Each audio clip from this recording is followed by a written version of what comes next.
welcome to one and all present here to this session with Islamic greetings. Assalamu alaikum wa rahmatullahi wa barakatuh. Good evening to one and all, and welcome to today's session of Itana Inspirer series with our esteemed guest, Mr. Sam Daniel Stalin. It's a tremendous pleasure to welcome today's guest of honor, Mr. Sam Daniel Stalin, Abdurrahman sir, teachers, and my dear lovely friends, to an interesting session with an eminent personality today. Let's start the session by invoking the blessings of Almighty Allah through a qiraat by Mohsin of grade 9, who is all set to recite a beautiful verse from Surah An-Shura. Mohsin, you can go ahead. أعوذ بالله من الشيطان الرجيم بسم الله الرحمن الرحيم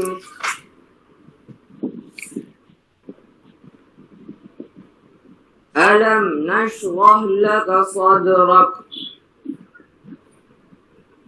ووضعنا عنك وزرك الذي أنقض ظهرك ورفعنا لك ذكرك فإن مع العسر يسرا إن مع العسر يسرا فإذا فرغت فانصب وإلى ربك فارغب صدق الله العظيم. Translation of Surah An-Shura. I seek refuge in Allah from Shaitan the outcast. In the name of Allah, the most beneficent and the most merciful. Have you not caused and eased the of burden, which weighed down the back and exalted the faint? But lo, with hardship got ease. Lo, with hardship got ease. So, when thou art relieved, still toil and strive to please the Lord. Thank you. Assalamu alaikum.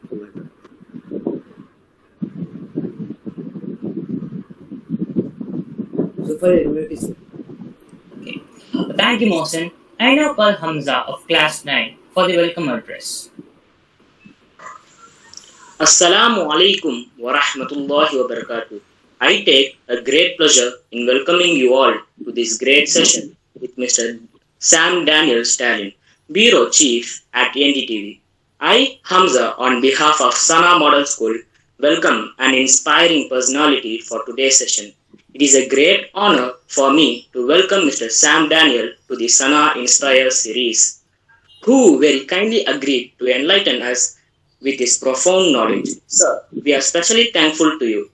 In spite of your busy schedule, you have joined us to dignify and magnify our meeting here today. We extend a warm welcome to you and wish you a wonderful time with us. Thank you. Thank you, Hamza. Let me now call Muhammad Abid of class 9 to introduce today's guest of honor. Assalamu alaikum wa rahmatullahi wa barakatuh. Good evening to one and all. It is my greatest pleasure to introduce our chief guest of the day, Mr. Sam Daniel Stalin, Chief Bureau, NDTV. Mr. Sam Daniel, an award-winning senior television journalist and news anchor who won leadership and 20 years of reporting experience across 7 countries with Premier NDTV 24/7 New Delhi Television LTD. He was the first to report from ground zero when the tsunami struck India's Nagapattinam.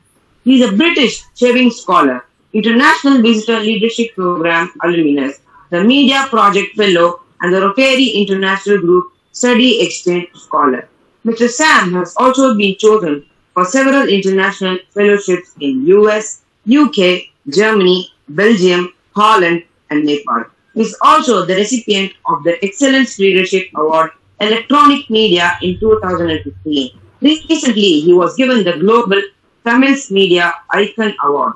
He also anchors news segments, co-anchor shows, do live report and interviews, and contribute to many flagship programs on NDTV, including The Big Fight, Agenda, Truth is a Hype, We the People, and Left, Right, and Center. Mr. Sam has interviewed a range of national and international leaders, sports champions, celebrities, and newsmakers. He has addressed a TEDx speech and mentored around 50 budding journalists. He is an alumnus of the Premier Madras Christian College and University of Westminster. He has 5 years of teaching experience in English and journalism in colleges as well. I now hand over the session to my friend Rufat. Thank you. Thank you, Abid, for the wonderful introduction. Success is no accident. It is hard work, perseverance, learning, studying, sacrifice, and most of all, love of what you are learning to do. A successful person is a dreamer who believes in themselves. Amidst us today, we have one such great person. Yes, we now request our honorable guest, Mr. Sam Daniel, to address the gathering. Sir, we are eager to know more about you. Thank you very much. It's always a joy to speak to students. I've been a teacher myself 20 years ago, and I always look forward to opportunities to speak to young minds. I once again apologize for my delay, what we call as Indian Stretchable Time, IST. But honestly, I was held up in another meeting. It was supposed to be over by 5 minutes before 4, but it got delayed. I'm very glad that you have a system in place, a program like this to invite many speakers every week or every month and interact with them. I'm sure it helps you in the long run. Not many schools have this kind of a program to help their children speak to people around the world, leaders and people in various fields. And I'm very happy that you study in this school. And thank you, Abdullah, for working on this with me for quite a long time. And I'm glad things have worked out well this time. Well, the topic given to me to talk to you about is fighting corruption. I won't talk longer. I mean, maybe I'll take 15, 20 minutes, and then I thought we can have an interaction. Whatever questions you have, you're free to ask, and that would be interesting than me talking for a long time. Well, I'm not an expert on corruption or fighting corruption, but it's something very close to my heart because right from my childhood, my father is someone who still believes not a single paise should be given as bribe at any point in time. And I've seen that right from my childhood, and that is why even now I maintain that policy, that principle, and I thought I should share with you all that I've learned and how you, as young students, can really join this movement to fight corruption. India is a country which has all the resources. We have nothing in short, or there's no shortage of anything at all in the country. But what is happening is that there is so much of corruption that the entire fabric of a country is often destroyed, leaving large number of people poor, unemployed, when the country has enough to give everyone. That's because the money that's ought to go to ordinary people like you and me is going to the pockets of a very few people who are corrupt. And that's exactly why our country has been held to ransom in that sense by corruption. One study by Transparency International a few years ago said 62% of our people in India at some point in time have either faced corruption or have given bribe. And now it could be much, much higher. Just think of your life over the last few years. Think of your parents. Maybe they paid corruption to get a driving license. Maybe they paid a bribe to get a ticket confirmed to travel on a train, to get the birth confirmed. Or maybe to get a ration card, a family card. Or maybe to falsely get a low income certificate for their son or daughter so that they may get a better opportunity for which they are not qualified. Technically, there is everywhere there is bribery in our country, be it a license, be it getting a shop on lease, be registering a property, you buy a house with your hard-earned money, but somebody is demanding bribe to register the property, to give you an electricity connection, to give you drinking water supply at every level that is prescribed. In fact, it has become very normalized now. That's the travesty. For example, when you buy a property, 15 years ago, 10 years ago, you may have to, the owner himself or herself would have to go to the registration office, go to the electricity office, go to the drinking water supply office to get everything. They pay directly. But now it's all institutionalized. You buy a property without your knowledge, they may charge you 40,000, 50,000 rupees as service fee, which is, in other words, through them, in a very easy, in a very finely lubricated way, the money is going to the authority. They will take care of the officer who is filing for their approval. They will take care of the officer who is giving them water connection. They will take care of the officer who is giving electricity connection. So, in fact, you may not be actually giving the money as bribe directly, but by making it easier in the form of service fee, the builder who is actually selling you that house, the property, is actually paying the huge bribe to make it faster. And it could be a school admission, you pay bribe. It could be a college admission. And now it has gone so bad that last year, many people were arrested because they found they were all toppers in getting top jobs in the Tamil Nadu government. And ultimately they found that they had all paid huge bribes to people who value the papers. They set up people everywhere that by the time the answer bundles, the exam they took for that particular group 1 exam, the vehicle that was carrying those papers to Chennai, they had fixed some people. And during the transit from that particular Ramanathapuram district to Chennai, they switched papers, somebody wrote for them, and they all were selected for officer's job. And later there was something fishy, they probed, and it's that level of corruption we're talking about. But can you believe, if I say that if you all decide that we will not pay bribe at any point in time in our life, in India, we can stop corruption in just 1 week's time. Can you believe that? We've been fighting corruption for the last 60, 70 years. But we didn't succeed because every one of the population in India has not joined the fight. A few people shout, a few people fight, but others are taking it easy. Well, I have the money. I don't mind paying it and getting it easy for me. And that keeps this corruption thriving, becoming sophisticated, continuing every day. But if every one of us decide that I will not pay bribe, within 1 week, we can stop the corruption across the country. So as young students here, I thought I would encourage you to make that decision that I will not pay a single bribe. If you decide that, the next 10 years, your family will change. You can influence your parents not to pay bribe, not to receive bribe. There is another argument nowadays. People will say, I'm good, I will not receive bribe. But it's okay to give bribe. No. You should make it a point, I will not pay bribe, I will not receive bribe. So that the people who demand bribe, the people who receive bribe, they would be made to feel ashamed. And that's the beginning that you have to make up your mind that I will not pay a bribe. But it's not an easy task. If you decide to not take bribe, then you should be willing to pay a price for that.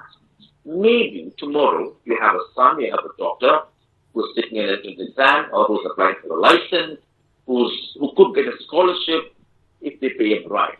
If he or she is not qualified, then you should have the humility in you to accept, okay, my child, you're not qualified for this. Let's try for something else. Let's not use this corrupt mechanism to get something which you don't deserve or which you're not eligible for. You should be willing to pay that kind of a price at every level. Maybe your family is planning for a vacation this summer. Excuse me. After COVID, there is huge crowd to all these places. You don't get train bookings, you don't get flight bookings. Somebody says, if you pay me 1,000 rupees more in black, I'll give you a ticket. Would you pay? No. Again, you should make it a point, right? I will not do. I may cancel my program, I may defer it, I may postpone it, I may reschedule it, but I will not pay a fine. And that's something you will have to take a call. And if everyone takes that, it's fairly simple. Third one, another simple trick is that don't try to do anything orally. If you want to get a license, if you want to get something, a permission, do the right way. See whether you have everything required for that. Maybe they ask you for an Aadhaar card, maybe they ask you for a photocopy of your certificate, income certificate. Make sure you comply with all of that. Make sure you provide all of that. And then make sure if something has to be given to an officer, don't go personally. Try to put everything, prepare a good letter. Try to send that by registered post by name that officer. So you are sending everything in on record by a registered post, which means that person is going to sign that and receive it. After 10 days, within that stipulated time, they are supposed to settle. If they're not responding, send a reminder letter. This time you copy that to the higher official, maybe to the minister, maybe to the director of the department, a senior officer. So he or she would know that this letter is his delay is being reported to another person, a higher official. So immediately they will take it seriously and they either will respond to you saying they have granted that, they have not granted that. If they are not granted, they'll explain to you why, what are the shortcomings, what are the things that are missing. So then you can try to fix that and apply again. But if you personally go, what happens? It becomes easy for them because your personal visit, whatever you're giving them, nothing is recorded. You may complain that things have not been delivered, things have not been sorted, there is delay in the office, but you can't even complain to senior authorities because you have not documented. Don't have any proof to say, see, I've sent him on time, he's not in. Because when you go personally, you show everything, he can say no, he can say delayed, but nothing is there to prove that you went there, you gave it to him, you saw that he or she has been delayed. So document everything at every level so that it's difficult, it will become completely difficult for them to say no or to demand a bribe. Thirdly, e-governance. For example, now everything is turning online. I prefer that because e-governance is something which has so much of power to help us fight corruption.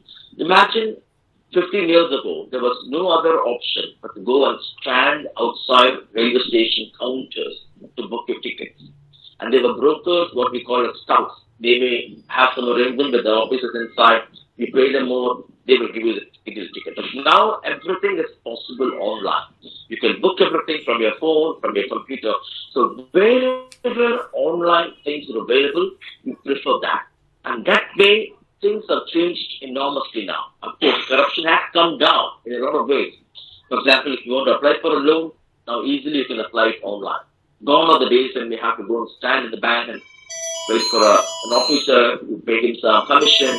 Those things, of course, there is, but still a lot easier now without much of bribery. So document everything, go for e-governance. Now, tomorrow, maybe after 5 years, 10 years, you all will pass out of schools, study, become graduates, postgraduates. Many of you could become officers, police officers, teachers, politicians, maybe MPs, MLAs. At every level, whatever is possible at your level, make sure you will simplify mechanisms, make sure you will be seen to be a person who will not accept bribery, who will not allow bribery. One thing wrong all of us are doing is that we complain, we show our frustration, we become angry, but we never take on those people who bribe, who demand bribe. But if you're a responsible citizen, it's important. It's just not enough if you say, I will not pay bribe, I will not receive bribe. You should also be reporting everything, every irregularity, every corrupt practices to authorities. When you do that, then you correct that person. After that, he will not indulge in bribery. And he will ensure people who work under him or her will also not indulge in bribery. Do that, it's it will work. I'll give you a simple example. This was 30 years ago, 35 years ago. As I told you, my father would never pay bribe and he would also always say, we are the taxpayers. People who work in the government are meant to serve us. We are the masters at public. And at one point, we built a house and we had applied for electricity connection, the power supply. During those days, the norm was, you fill up, you engage a contractor, they will charge you 200 rupees bribe.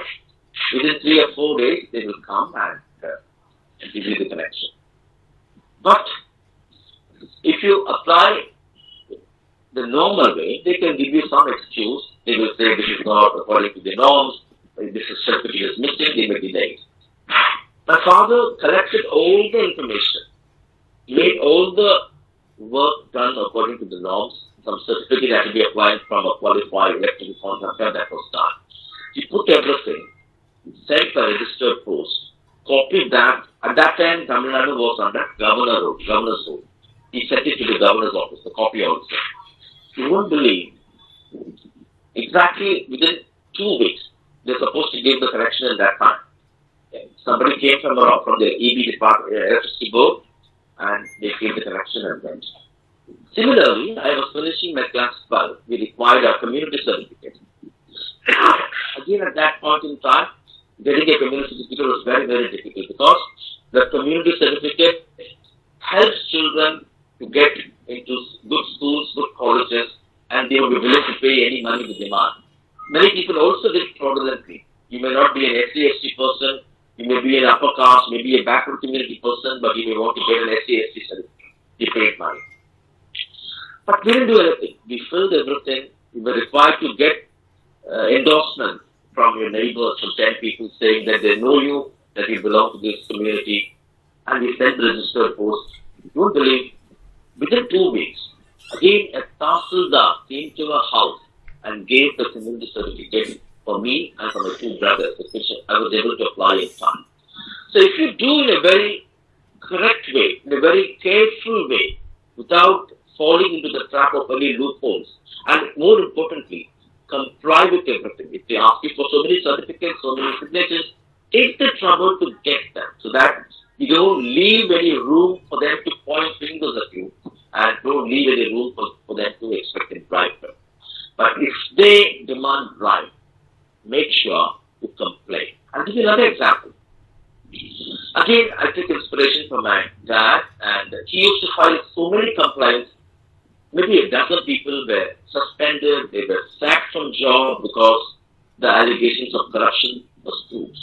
This was again, we had a small business at home those days, and once in a while I used to go to Chennai to make those purchases and come back to Salem, which was my hometown. And what to do is, when we carry those, we used to run an aquarium in Salem, we still do that in Salem. So we used to bring these glass aquariums, like this. We used to bring those aquariums, and those days we had those aluminum framed aquariums. Normally, we go to the luggage office, weigh those aquariums, and whatever required to be paid as luggage fee, we should pay. The rule is, if you're caught without paying for that luggage, you will be charged 5 times the amount you are required to pay. So one day, it was raining in Chennai, monsoon time. So my time to reach the station, railway station, Chennai Central Station, was so delayed, and I didn't have the time to go and do the luggage weighing process and to pay the luggage fee. So I had no option. I had to take the last train, the Airport Express. I went straight to the train. I didn't pay the luggage fee. It was 12 rupees those days. We used to pay 12 rupees for that because it was meant for business, so we paid 12 rupees. And when I reached Salem, when we took all the boxes outside, the railway authority, the person at the exit gate stopped me, and I was caught. I had the ticket, but I didn't pay them. He asked me 25 rupees to pay, right, so that I can just walk out. I said, I will pay the 5-time penalty and I demanded a receipt. He was laughing at me. எதுக்கு தம்பி அவ்வளோ பே பண்ணுறீங்க, 25 ரூபா கொடுத்தா you can walk out, why you want to pay 60 rupees. And I said, no, I want a receipt, I will pay 60 rupees. I was in school, you won't believe. But it's that kind of courage, that kind of concern and worry I had about corruption. I know when you pay a bribe, it goes to the pocket of the officer. But when you pay a fine officially, it goes to the government. It helps the government to give good schools, to give good roads, to give all the facilities for people like you and me. And he would not let me walk out without paying the bribe. He would not give me the receipt for the fine I am willing to pay. Those days we didn't have phones, we didn't have mobile phones. So my father got worried since I did not come home. Normally within an hour's time I would have reached home. So he came to the station searching for me, and I was arguing with the so then my father again explained to him. He went inside the station. He made a complaint at the station master's room that this is what happened. He was willing to pay the fine, but this all. And there was an inquiry, and he was taken to task because he had people who were able to testify to the inquiry committee members that yes, this boy was willing to pay, but this officer was demanding bribe. So you take the trouble, and you should be also willing, number one, to make sure you comply with all the laws. But if you do something wrong, be willing to accept the punishment or whatever is legally required, you have to comply with that. And it's that kind of sacrifice, discipline, we have to cultivate in among ourselves to be able to root out corruption. And you won't believe, India stands in the 80th position among the list of countries which are least corrupt, which means India is not a good place. India is among the 80 bad countries which are known for corruption. And because of this, what happens? Over the years, everything is being normalized. The sad thing, the tragic thing about corruption is that you fight, you lose, so that people start stopping complaining. And then they also become part of that problem system. They get fed up. Okay, I don't mind. Let's pay this 100 rupees. Let's pay this 50 rupees. Let's pay this 2,000 rupees for a license for this. And at every level, they normalize. And the country will go to a state where you cannot redeem it. If you have to stop with that, it's very important. You, me, and every one of us make a beginning at a personal level. And now corruption is going to extreme level. Imagine we are in a state where we accept money to vote, what we call as cash for votes. At least earlier, people were patient. Okay, this party is corrupt. I'm going to vote a different party next time when they come for election. But now what happens? We get money to vote. So we have lost our moral authority to question politicians, to question government. And we have become complicit. We have become part of the criminal, corrupt network. And we have lost our moral authority to question things that go wrong in our system. What began as biryani packets to vote later became 10 rupees, 50 rupees, 100 rupees, and now the going rate is for every vote. Parties are willing to pay 2,000, 3,000, 4,000 rupees. They come and throw away money at your family, making you beggars. Imagine the power we have got to change governments, to overthrow corrupt parties. But now we have become corrupt. We have become tainted. We have tainted our hand by accepting money for vote. And that's the most dangerous thing. When you accept money, you cannot question government. For the next 5 years, the people who accept money become slaves of the government. No matter if they don't provide electricity, no matter if they don't provide good roads, no matter if they don't provide jobs for youngsters who are unemployed, no matter if they don't provide schools, colleges for the millions of children in our country, you can't question them because they will say, come on, you voted for me, paying, accepting money, and now you can't question me. And that's where we are heading. Millions of children don't get good education. Millions of children are starving. Millions of graduates are unemployed. And governments, which are supposed to provide solutions for all these things, they are busy filling up their own pockets. They become super rich. They have all the comforts, bungalows, palatial seaside properties, homes in hill stations. Their children study in foreign countries. Even an ordinary municipal councillor today drives on an SUV, and people like you and me are struggling even to get a quality education. And that is because our early generation, over the last 10, 15 years, have failed, have allowed them to become more corrupt, and more corrupt. It's time, if you want our country to become like a developed country like America, any other European country, where people lead a quality life, no matter how poor you are, you're still able to get a decent house, you're still able to get a decent job, you're still able to get a decent education for children. Are we having that? No. Instead of providing solutions, instead of providing jobs, instead of providing employment opportunities, the governments are now making people debtors. They say, we will give you free rice, we will give you free grains, food grains, we will give you free whatever. We'll give you 1,000 rupees every month, but you keep quiet. You be at the same level you are, but we will have our way. Is that what we want to be? Is that kind of a country we're looking at? If that has to change, the change has to begin from every one of us. If individuals change, families will change. If families change, communities will change. Smaller towns, districts, states will change step by step. And one day, this will become a movement. The entire country will stand against corruption. Before I finish, a few years ago, I had gone to a country called Denmark. And Denmark, even today, is the most happiest country and also the least corrupt country. Many, many years ago, Denmark was also like India, or even worse, like any other corrupt country, worse than India. But the people decided that they will change. The people decided enough is enough. And they put systems in place to make sure they will fight corruption. And today, if an officer demands bribe, you can be very sure any public, any people in their country would immediately report that. They will not give that bribe to get it easier for them, but they will report that and make sure that person was punished.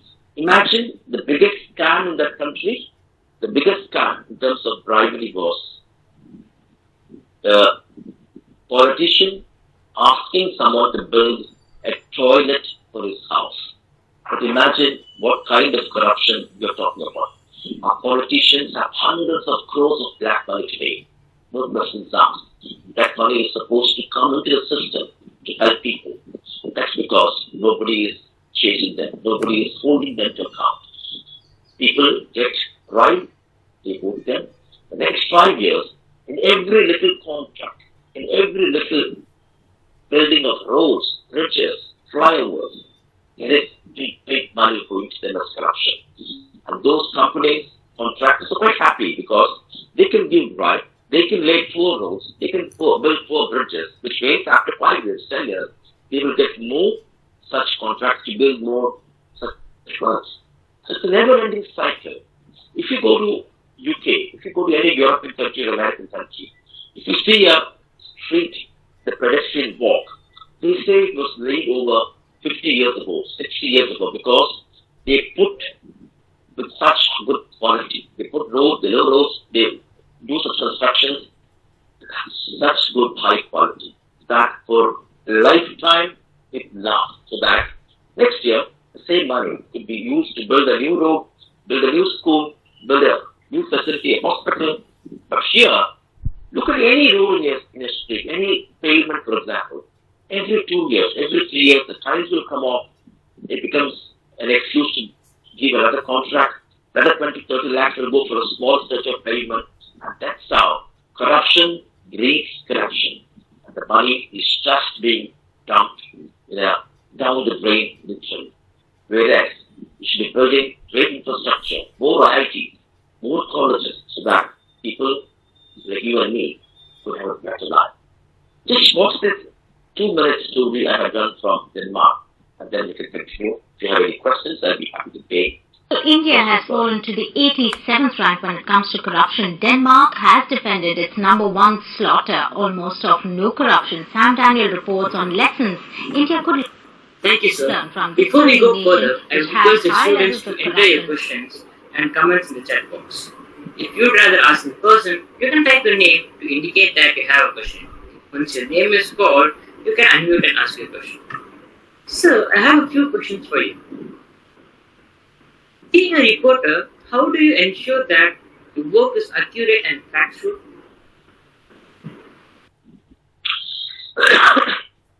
Okay, are we taking questions before the film or? Yeah, I'm just. Sorry, I didn't get you properly. Yeah, Zufar, I'm just playing the video. Just to hold on. Oh, Okay. okay.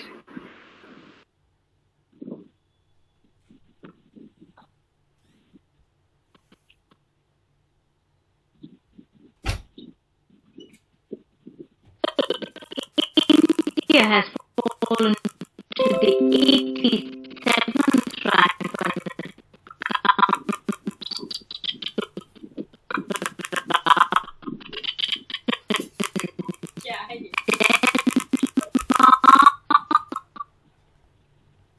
has defended its number one slaughter, almost of no corruption. Okay, Zufar, we have issues with playing it.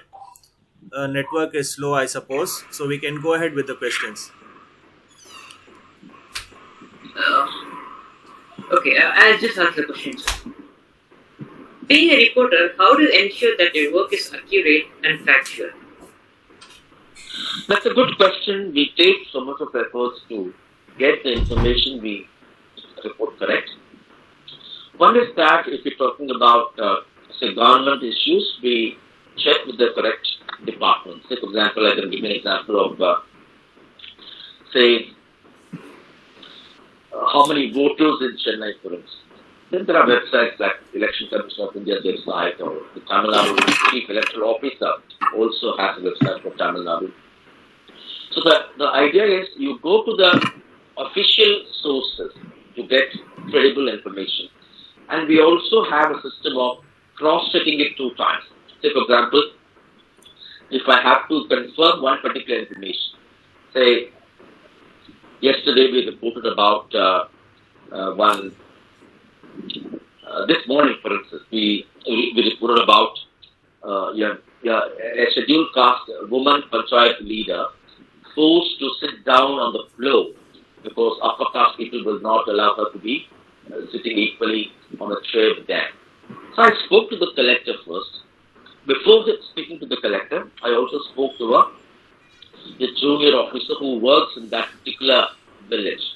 So I was able to get information from the panchayat office or a person working in the panchayat office who has dealt with this issue at a local level.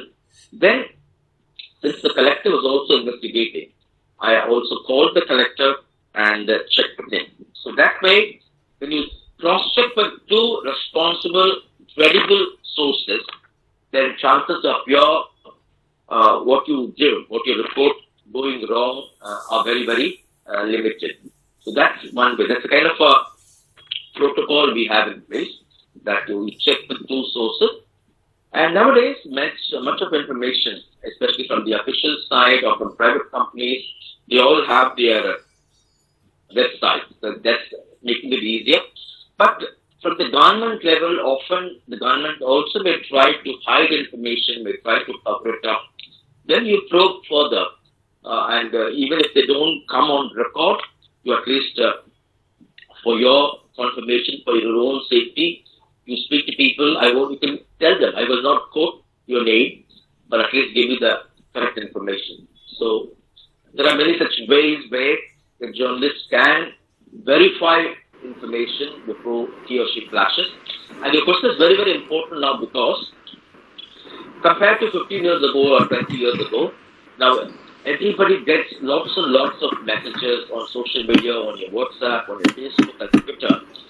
Well, information is plenty. At least 85-90% of them are fake or unverified, which could be wrong.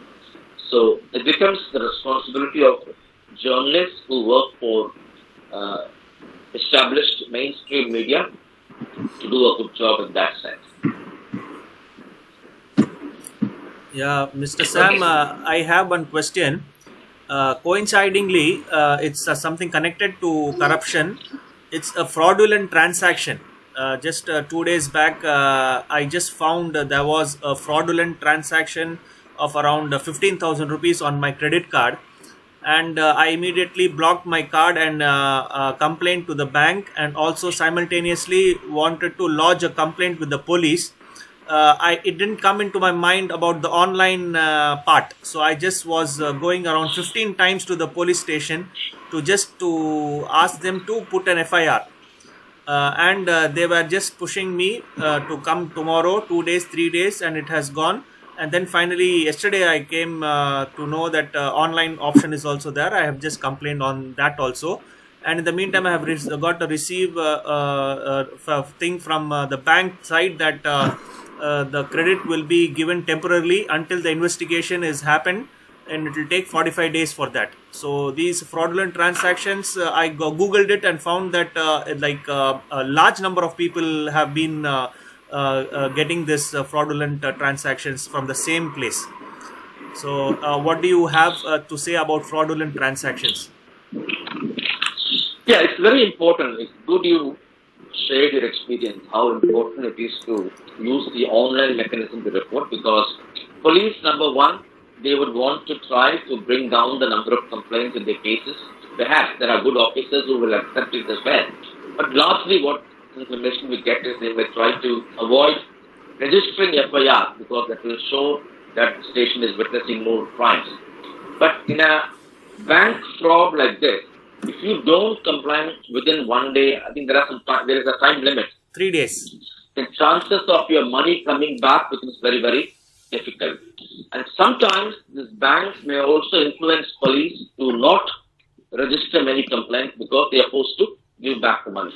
So it's important to understand this trick and not to fall into the trap of visiting the police station physically, but record it immediately so that you have a proof. Tomorrow, even if you want to go to the court, you can say, see, I have filed a complaint online, but the police has not responded. They are bound to reply to you. And that's what I'm saying. When you personally go, it is completely out of record. It's completely off record. You may have gone there several times, but there's nothing to prove that an officer met you, he or she denied or refused to take or file an FIR. And that's why now everything is available online. Sometimes the online mechanism could be a little complicated, but that's the best way to make sure you have your way, make sure you get justice, to make sure the people who indulge in such frauds or corrupt practices are brought to book. Okay, sir. Is it a very difficult job of being a reporter? It is very difficult, yes and no. Say, for example, it's very difficult in the sense, 5 years ago we had many colleagues with us, so the work was equally spread. We were able to focus on one particular area, become an expert in that. But now, because of various factors, including the economic impact, many have lost jobs, which means there are smaller teams, fewer people doing a lot of job. In that sense, it's difficult. But you also have technology now, making it easier. Communication is much easier. And you get information on your phone. And in that sense, it's exciting. So if you love your job, if you're willing to put that extra effort, if you get a kick in verifying and sharing credible, authentic news, you would not find that to be a difficult job. But the job can be sometimes demanding, especially when you work for a live television, for a television network in particular. Sometimes it will be happening non-stop, and there are times we woke up in the morning till 12 o'clock, we go live on TV, and there have been such difficult situations as well, especially during elections, during calamities like the tsunami or earthquake or floods. But that's not every day you do it. And it all depends how you take up your job. Many people also have moved to other fields after 5 years or 10 years, saying that it's like a short term commission for that. Once you are active, once you're very young, you can run around, do lots of work, and then after 10 years, 15 years, you have to catch up with younger people in the field. Some may find it difficult. Some may think, I don't enjoy this job because it's very stressful. And it's a call you make. And yes, sometimes this job can be stressful. If it's newspaper, you may have to be quick, because nowadays online it's catching up. You're expected to report in a jiffy. Something may have happened half an hour ago. People want that to be, they immediately search online. They don't wait for the next morning paper. So even newspaper reporters earlier who had a kind of a comparatively leisurely or less stressful life, even now they are under pressure because they're supposed to provide that news immediately online so that their readers will be able to access that information. And there are various factors. If only your news does well, if only you do it quickly, give it first, then you will be ranked on top in terms of when people search for that, which ultimately has a saying or has a bearing on the revenue, based on the clicks, based on the people's, what they call as the traffic on your site.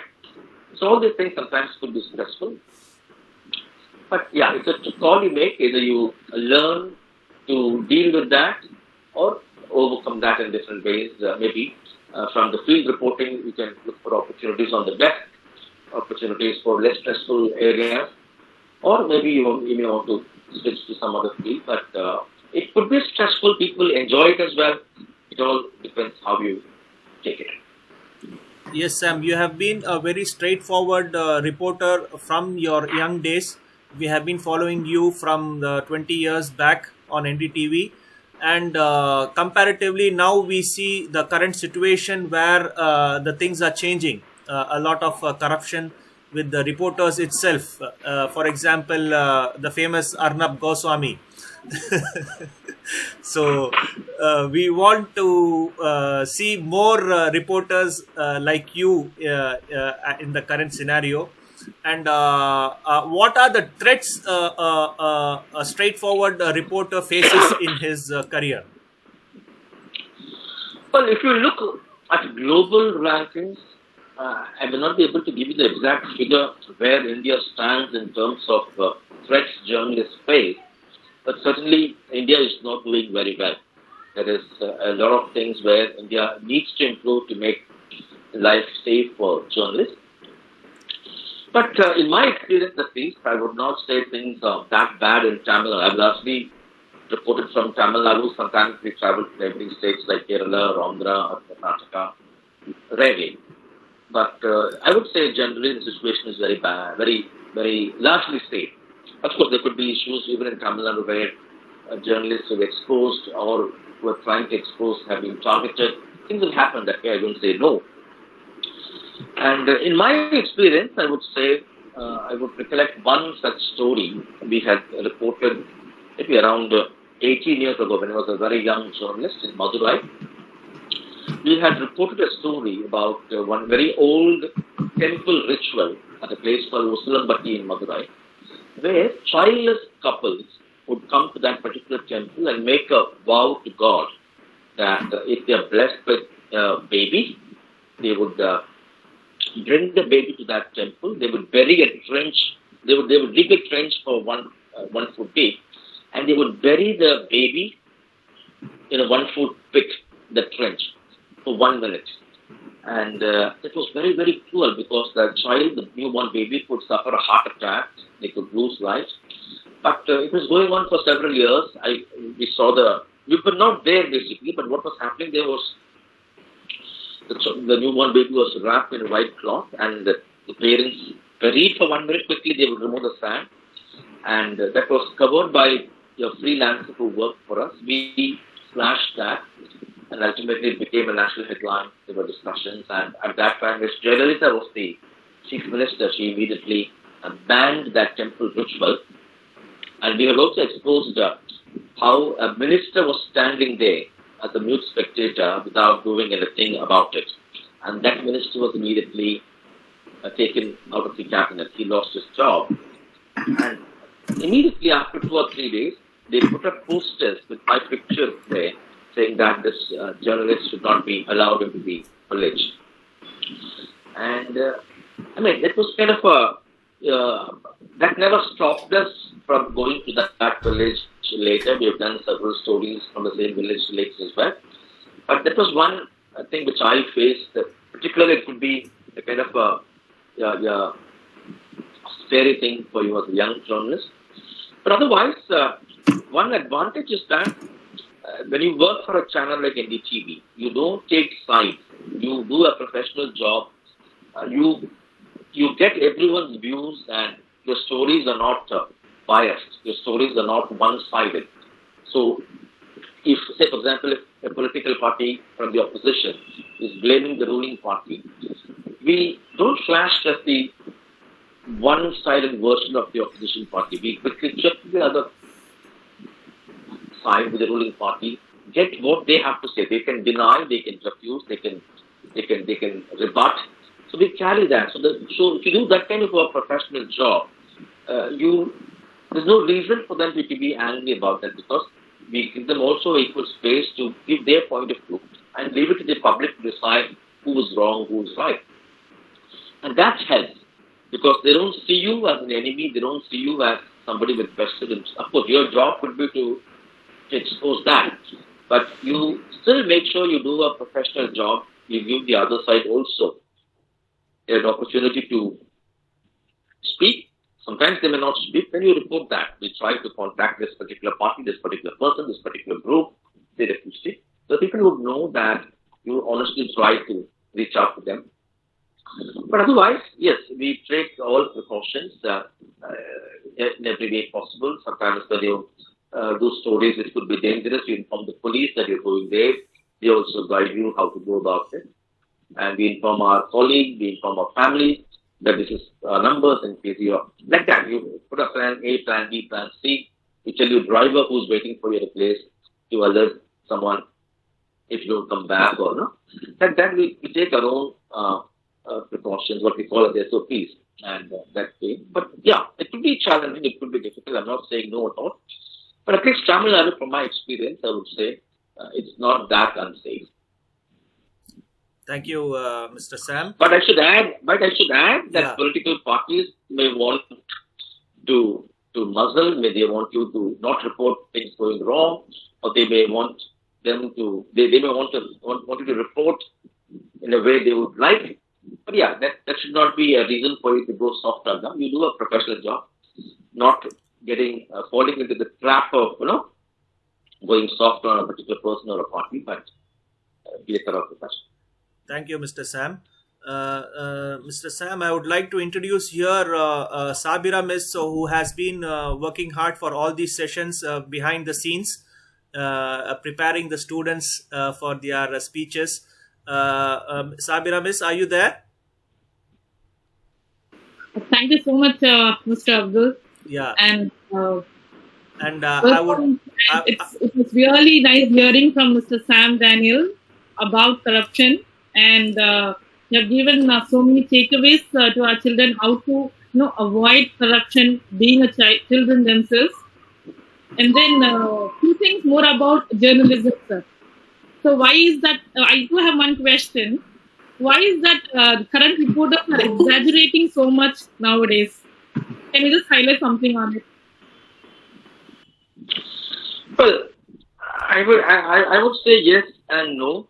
It depends who you watch. There are channels still known for balanced reporting, channels known for not sensationalizing, channels known for the sobriety and making sure they make sense but not sound. But over the years, there are many reasons. One, largely, everybody is trying to grab eyeballs. In India, there are many private media houses, like television news channels, who are not funded by the government, like the BBC or like in some other countries may have, which means they have to generate their own revenue. And revenues are largely dependent on how many people watch your channel. If a large number of people watch your channel, then advertisers would want to spend more money, give more advertisements on those channels because they believe it could reach more number of people, get them their money is worth. And this is fairly wrong model in one sense, because this leads to generating content or news which would attract people. Secondly, this could also pave way for tweaking or tampering with the TRP system, which has become a big issue now, with some people adopting wrong methods to make it appear by using your money power, by indulging in fraudulent practices. You may want to make people fraudulently or to make them watch your particular channel to boost your TRPs, whereas the fact could be otherwise. They may not be watching the channel, but you're trying to artificially boost it by these unethical ways. And third one, in the 80s, India was very much lagging behind in terms of news. We didn't have this many cable networks, we didn't have this many social media. We depended only on the All India Radio in terms of radio, and we had only Doordarshan in the 80s, which provided the content, news actually. Then over the years, people got fed up. They wanted, there was more exposure, cable television came, and they liked the style of CNN, BBC. They saw how things are reported.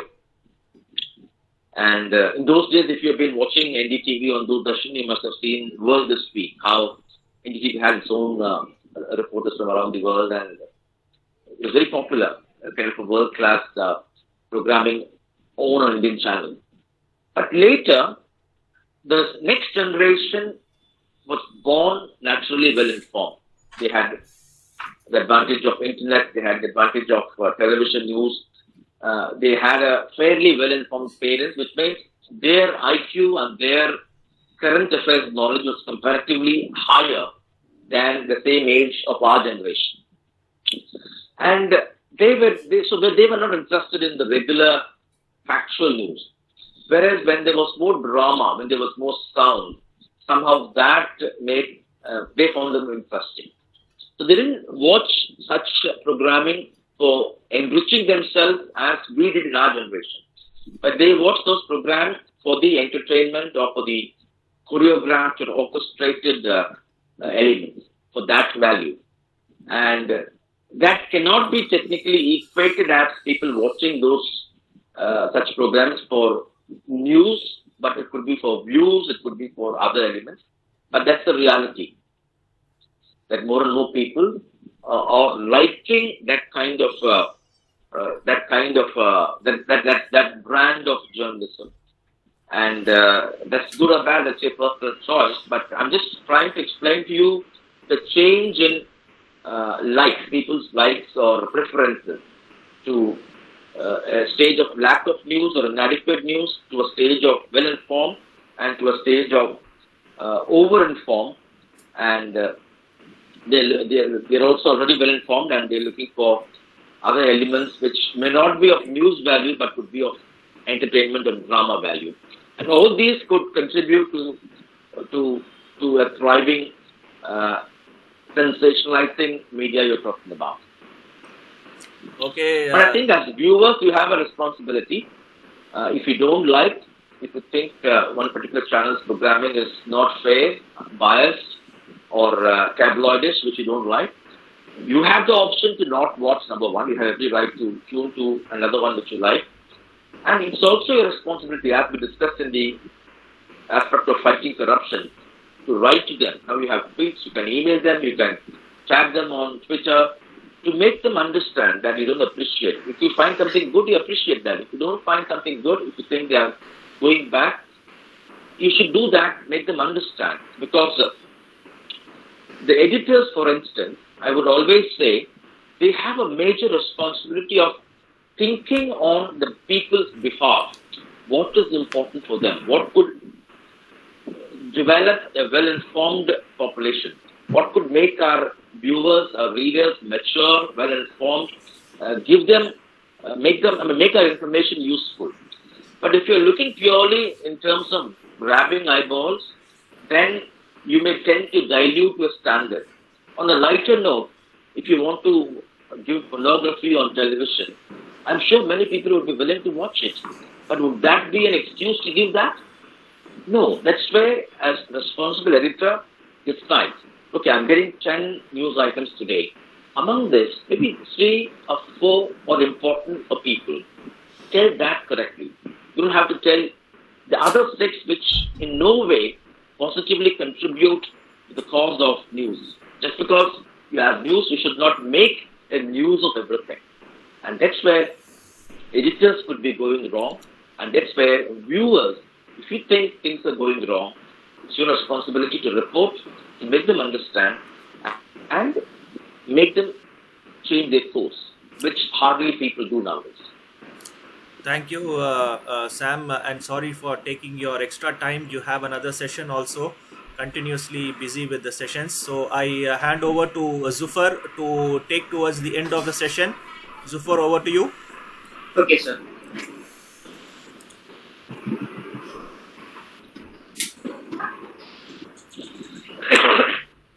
Are there any more questions? Are there any more questions? I don't know, disappoint your children. Any more questions? No, sir. No questions. Thank you, sir, to inspire us with such profound knowledge of yours. To propose a vote of thanks, I would like to call Abdullah of class 9.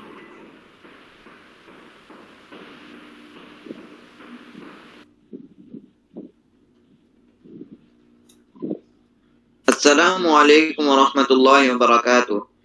It's my privilege to have been asked to propose thanks on this occasion. I, Abdullah, on behalf of Sana Model School, first of all extend my most sincere thanks to Almighty Allah.